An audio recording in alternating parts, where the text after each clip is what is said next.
आज আমি দেখাবো চকলেট কেক।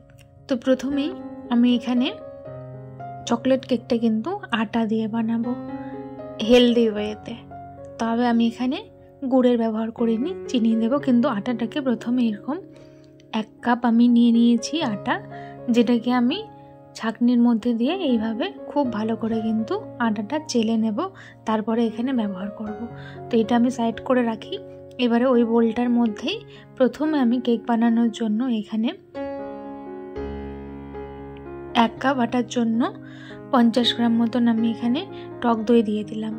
এরপরে যেই কাপে আমি আটা নিয়েছি সেই কাপের হাফ কাপ দিয়ে দিলাম তেল, সেই কাপেরই হাফ কাপ আমি এখানে দিয়ে দিলাম গুঁড়ো করে রাখা চিনি, আর এখানে আর একটু টেস্টটাকে বাড়ানোর জন্য 2 চামচ দিয়ে দিলাম গুঁড়ো দুধ। আর যেই কাপটা আমি নিয়েছিলাম সেই কাপের হাফ কাপের একটু কম আমি এখানে দিয়ে দিলাম কোকো পাউডার। কোকো পাউডারটা দেওয়ার পরে খুব ভালো করে সম্পূর্ণটাকে স্মুথ একটা ব্যাটারে পরিণত করে নিলাম। স্মুথ যখন ব্যাটারটা হয়ে যাবে তখন এখানে অল্প অল্প করে আটা মিশিয়ে মিশিয়ে আমি সুন্দর করে একটা ব্যাটার তৈরি করব। আটাটা দেওয়ার পরে আমি খুব সুন্দর করে কিন্তু এটাকে ধীরে ধীরে মিক্স করে নিচ্ছি। এই পদ্ধতিতে কেক বানাবেন, আটা হোক বা ময়দা হোক সেটা কোনো ম্যাটার করে না, কিন্তু এইভাবে বানালে খুব সুন্দর এবং খুব সুন্দরভাবে স্পঞ্জি এবং ফ্লাফি হবে কেকটা। একদম সঠিক পদ্ধতিতে সহজভাবে আমি দেখিয়ে দিচ্ছি। এরপরে রুম টেম্পারেচারে থাকা দুধ আমি মিশিয়ে দিলাম যতটা আমার প্রয়োজন। আমি হাফ কাপ দুধ নিয়েছিলাম। আর এখানে দিয়ে দিলাম এবারে ভ্যানিলা এসেন্স, দিয়ে দিলাম বেকিং পাউডার 1 চামচ, হাফ চামচের মতন দিয়ে দিলাম বেকিং সোডা। দেওয়ার পরে বাকি অল্প একটু দুধ ছিল, সেই অল্প দুধটাকেও আমি এর মধ্যে দিয়ে খুব ভালো করে সুন্দর করে কিন্তু আবারও নাড়াচাড়া করে এটা কিন্তু খুব ভালো করে মিক্স করে নেব। পুরোটাকে মিক্স করে খুব সুন্দর করে কিন্তু কেকের ব্যাটারের জন্য একটা ব্যাটার কিন্তু রেডি করে নিলাম। দেখুন, আশা করি আপনারা দেখে বুঝতে পারছেন কতটা স্মুথ আর সিল্কি হয়েছে। এরপরে এই রাউন্ড শেপের আমি কেকটি নিয়ে নিয়েছি, এইটার মধ্যে আজকে আমি কেকটা বানাবো। তো প্রথমে আমি এখানে বলে দিই আমি কোনো বাটার পেপার ইউজ করিনি। বাটার পেপার ছাড়াই কিন্তু খুব সুন্দরভাবে কেক উঠে যাবে।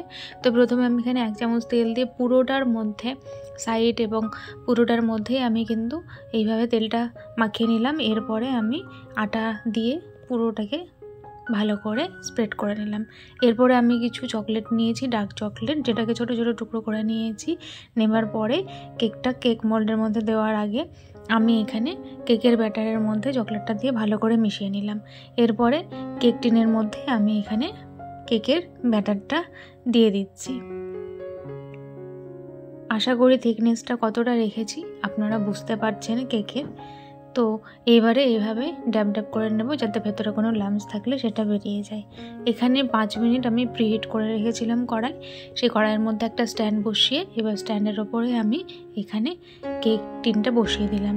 আর ঢাকনার যে ফুটোটা রয়েছে সেটা কিন্তু আমি বন্ধ করে দিয়েছি, এতে করে খুব তাড়াতাড়ি হয়ে যাবে। আশা করি দেখে বুঝতেই পারছেন খুব সুন্দরভাবে কিন্তু কেকটা ফুলে গেছে।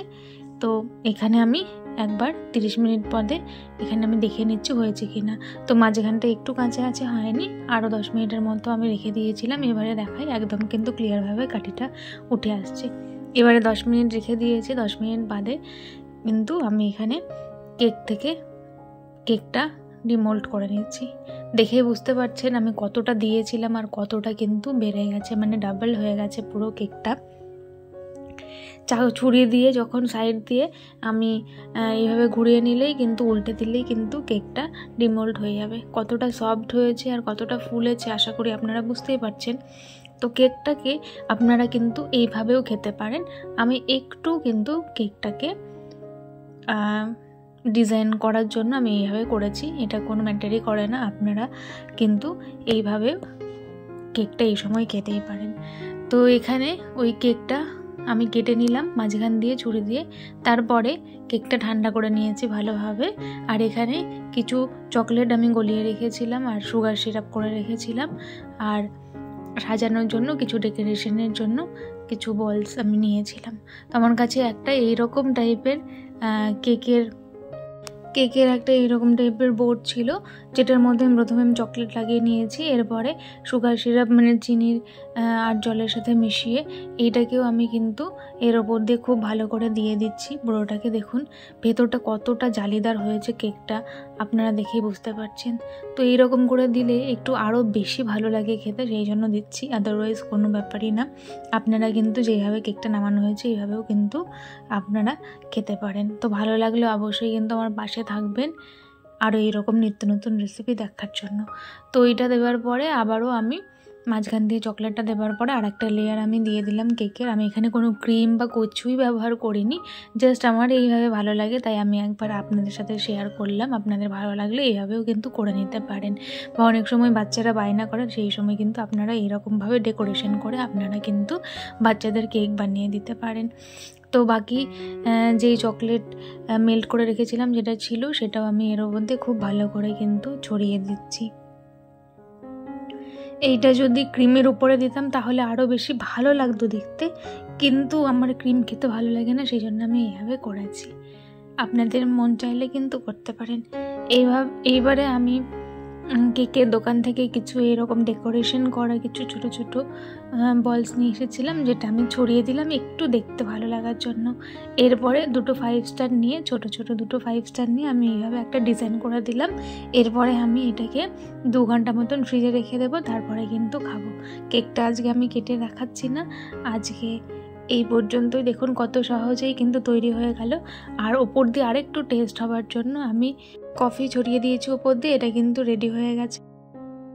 আজ তবে আসি, দেখা হবে আরো একদিন আরেকটি নতুন ভিডিওর সাথে। ততক্ষণের জন্য আপনারা খুব ভালো থাকবেন, সুস্থ থাকবেন। ধন্যবাদ।